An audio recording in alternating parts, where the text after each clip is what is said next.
seperti yang saudara lihat sekarang ini ya, atau sejak orang-orang karismatik ekstrim itu mengatakan kebaktian, kesembuhan ilahi dan lain sebagainya. Saya melihat Pastor Muriwali ini cenderung hanya berkoar-koar menyampaikan isi Alkitab yang menurut dia adalah kebenaran, dan yang disampaikan adalah mewakili Kristen di Indonesia. Cuma pertanyaan saya, Kristen yang mana?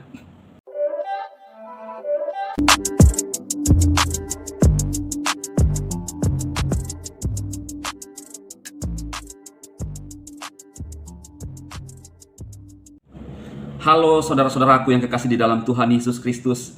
Saya Dema kembali menjumpai teman-teman dalam channel Pastor DHI.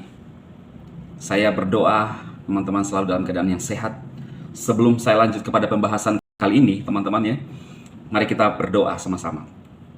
Tuhan Yesus yang baik, kami datang kepadamu bersama umatmu yang ada di media sosial, di Facebook, di YouTube, dimanapun Tuhan saat ini berada. Hamba-Mu berdoa yang mengalami sakit penyakit hari ini, Tuhan sembuhkan. Yang mengalami masalah, Tuhan beri jalan keluar. Masalah keuangan, Tuhan Engkau nyatakan kuasa mujizat-Mu buat hamba-hamba-Mu. Kami percaya bahwa Tuhan kami di dalam Yesus Kristus adalah Tuhan yang memberi solusi, yang menolong setiap orang-orang yang percaya kepadamu. Di dalam nama Yesus, kami berdoa kepada Bapa di surga. Haleluya. Amin. Oke teman-teman, kali ini saya akan membahas berkaitan dengan apa yang disampaikan oleh Pendeta Muriwali. Kenapa saya tertarik mengcounter yang disampaikan oleh pendeta ini? Karena menurut saya pun punya dasar pandangan tentang Alkitab dan yang saya pelajari dan yang saya ngalami teman-teman ya. Karena menurut saya firman Tuhan itu bukan untuk hanya berkoar-koar saja ya. Bukan hanya menyampaikan saja, tetapi perlu dikerjakan, perlu dilakukan ya. Jadi teman-teman, saya melihat Pastor Muriwali ini cenderung hanya berkoar-koar menyampaikan isi Alkitab yang menurut dia adalah kebenaran, dan yang disampaikan adalah mewakili Kristen di Indonesia. Cuma pertanyaan saya, Kristen yang mana? Lalu Anda mengatakan bahwa pastor ini sesat, dasarnya apa? Saya sering mengatakan, dan saya mengatakan kepada saudara semua, bahwa teologi itu terus berkembang. Dasar teologi adalah orang-orang yang menggali tentang Alkitab. Tetapi ingat bahwa setiap kubu atau denominasi punya dogma. Bagian mana yang diambil dari firman Tuhan. Dan saya mau sampaikan bahwa pelayanan Pastor Andi Simon itu di dalam kehendak Tuhan. Ya. Bahkan Pendeta Muriwali beberapa kali salib mengatakan bahwa Tuhan marah ya, terhadap pelayanan seperti itu. Padahal bukan Tuhan marah, dia yang marah. Dia yang emosi. Lihat aja ekspresi muka dia kan. Ya saya sendiri lihat, ya menyeramkan ya teman-teman.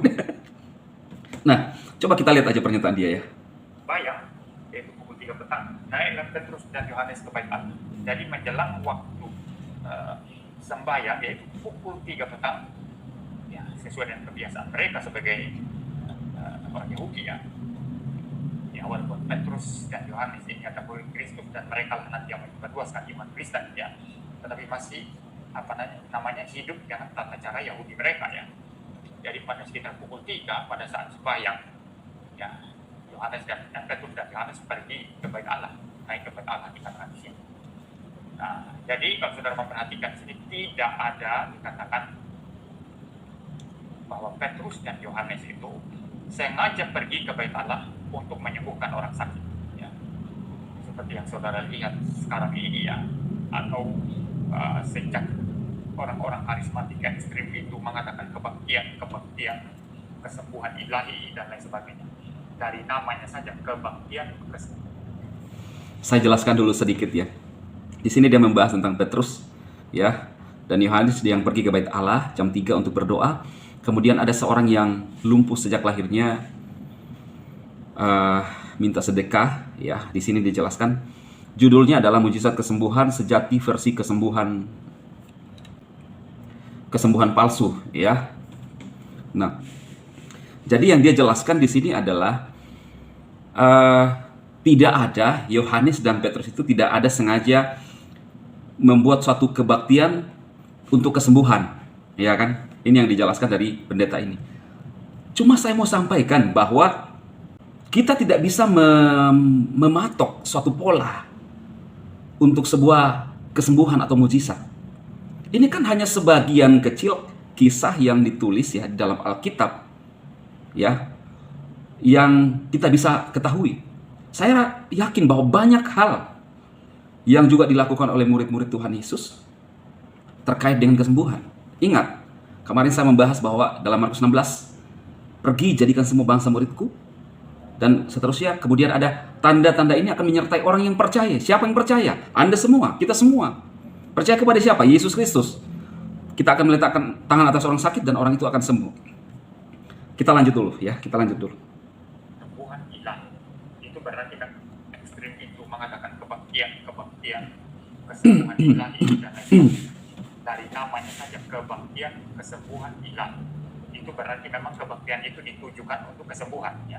Tetapi kalau saudara memperhatikan di seluruh Alkitab, baik di dalam Perjanjian Lama maupun di dalam Perjanjian Baru, tidak ada yang namanya mengumpulkan orang untuk kesembuhan. Tidak ada yang namanya kebaktian khusus kesembuhan. Saudara tidak mendapat itu dalam Alkitab. Maka dia mengatakan bahwa dari namanya saja kebaktian kesembuhan ilahi.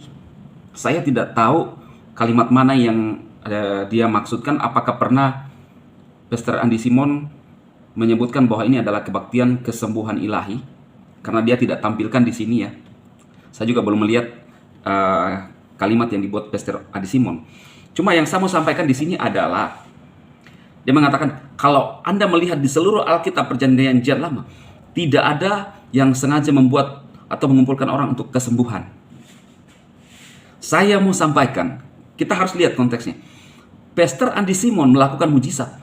Kalau menurut saya tidak sengaja membuat kerumunan banyak orang. Tetapi Pastor Andi Simon yang dipakai oleh Tuhan ada mujizat. Orang mendengar di mana-mana di daerah di Indonesia. Orang datang ke sana. Pastor Andi Simon tidak memanggil. Bahkan Pastor Andi Simon sempat bercerita, ternyata Pendeta Esra Soru juga katanya sempat datang ke Geraha IHS di Kalimantan, di Balikpapan, dan tidak direspon oleh Pastor Andi Simon. Karena memang tidak disengaja. Orang datang, bukan Pastor Andi Simon untuk mengumpulkan. Tetapi ketika ada mujizat, orang tahu bahwa terjadi mujizat. Kan seolah-olah Pak Muriwali ini menyatakan bahwa kesembuhan-kesembuhan ini adalah kesembuhan palsu. Pertanyaan saya, bagaimana kamu tahu bahwa inilah kesembuhan palsu? Nyata-nyata kesembuhan yang dibuat oleh Pak Andi Simon adalah berdoa di dalam nama Yesus. Adakah Tuhannya Yesusnya Muriwali, Yesusnya Pak Andi Simon, Yesusnya saya? Kan yang kita sembah adalah nama Yesus yang sama, yang juga melakukan mujizat dari Perjanjian Lama, Perjanjian Baru sampai sekarang. Itu dasarnya. Lalu saya cenderung melihat Pastor Pendeta Muriwali ini lebih kepada menghakimi. Ya, teman-teman.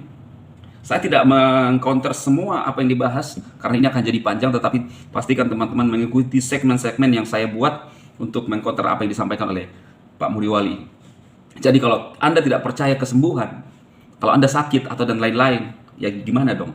Sedangkan Tuhan itu, ini kan pikiran, logika berpikir kita aja. Tuhan itu memberikan solusi. Bisa nyata di bumi atau juga nanti untuk janji itu adalah keselamatan. Tetapi Tuhan bekerja sampai saat ini. Pantasan saya lihat, ya kalau kamu tidak mengharapkan mujizat yang baik-baik saja, ya kamu akan jadi sakit-sakitan. Itu aja. Iya kan? Jadi seperti itulah teman-teman yang saya sampaikan kali ini berkaitan dengan pernyataan-pernyataan Pendeta Muriwali yang cenderung menghakimi kepada pendeta-pendeta yang lain, pastor-pastor yang lain.